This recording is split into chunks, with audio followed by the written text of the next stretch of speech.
उत्तर प्रदेश के यशस्वी मुख्यमंत्री योगी आदित्यनाथ जी का जो स्वप्न है कि उत्तर प्रदेश के हर ज़िले में, हर गांव में रोज़गार सृजन हो, लोग अपना कार्य प्रारंभ करें, रोज़गार की तरफ आगे बढ़ें, उस महत्वाकांक्षी योजना को पूरा करने के लिए मुख्यमंत्री युवा उद्यमी योजना का बहुत बहुत स्वागत हम अभिनंदन करते हैं, क्योंकि इसके माध्यम से जो युवा हैं, जिनकी आयु 21 से 40 वर्ष है, उनको इन्होंने इसमें पात्र बनाया है।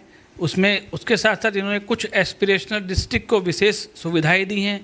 उसके साथ ही इन्होंने जो कैटेगरीज़ है, जैसे जनरल को 15% और SC/ST को 10% इस कैटेगराइज करके सपोर्ट करने की कोशिश किया गया है। और सबसे बड़ी बात क्या है कि इसमें जो ब्याज मुक्त है, ये एक बहुत बड़ा इसका सपोर्टिव जो इसका पॉइंट है कि किसी भी व्यक्ति को एक समय तक ब्याज नहीं देना है, और दूसरी बात कोई गारंटी नहीं देनी है। मात्र वो व्यक्ति 8वीं क्लास पास हो, वो व्यक्ति उत्तर प्रदेश का निवासी हो, और वो व्यक्ति कुछ करना चाह रहा हो, उसने कोई छोटी मोटी ट्रेनिंग की हो कहीं से, उसके बाद वो मुख्यमंत्री युवा उद्यमी योजना के माध्यम से अपना स्वयं का कारोबार शुरू कर सकता है।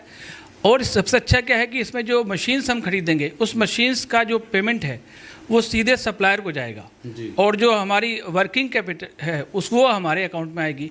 तो इस तरह से किसी भी तरह का इसमें एक ट्रांसपेरेंसी रखी गई है कि जो पैसा जहाँ जाना चाहिए वो उसको जाएगा। किसी प्रकार के यहाँ पे भ्रष्टाचार की गुंजाइश भी नहीं लगती हमको। तो मैं इस योजना का बहुत बहुत स्वागत करता हूँ, और मुझे लगता है यह योजना उत्तर प्रदेश में एक बहुत बड़ा विकास में एक आयाम साबित होगी, और मेरी बहुत बहुत शुभकामनाएँ हैं। बिल्कुल, प्रधानमंत्री नरेंद्र मोदी का साफ तौर पर कहना है कि ये देश युवा शक्ति का देश है, और 5 ट्रिलियन इकोनॉमी तक जो लक्ष्य रखा गया है, और उत्तर प्रदेश की इकोनॉमी की बात की जाए तो 1 ट्रिलियन इकोनॉमी का सपना देखा गया है।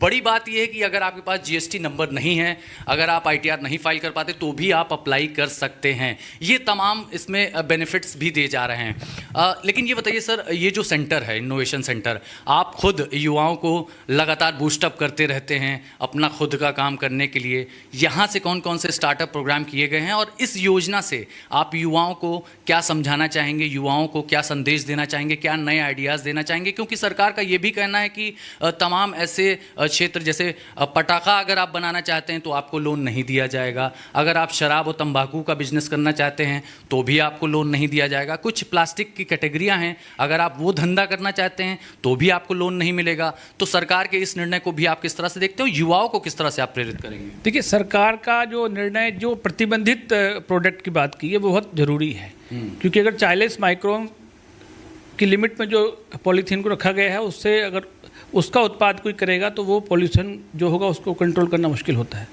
दूसरी बात, तंबाकू उत्पाद को भी बहुत ज़रूरी प्रतिबंधित रखना है, क्योंकि उसके माध्यम से समाज में एक बहुत बड़ा वर्ग जो है वो कर्क रोग से और अन्य रोगों से पीड़ित हो रहा है।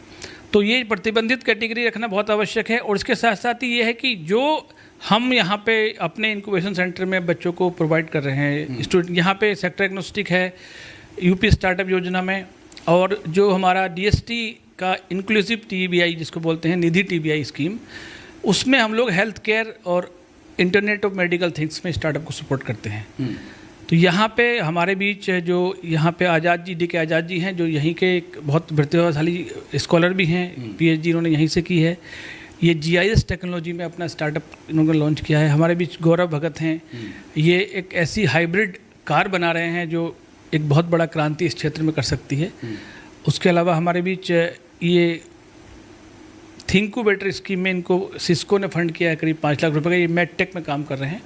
तो लगातार ये हम लोग लोगों को डिफरेंट सेक्टर में प्रोवाइड कर रहे हैं फैसिलिटी, गाइडेंस प्रोवाइड कर रहे हैं। क्योंकि ये हम लोग अभी नए हैं, हम अभी 2 वर्ष हमको लगभग हुआ है, तो अगर देखा जाए तो उस लिहाज से हम लोग एक अच्छे रूप में इसको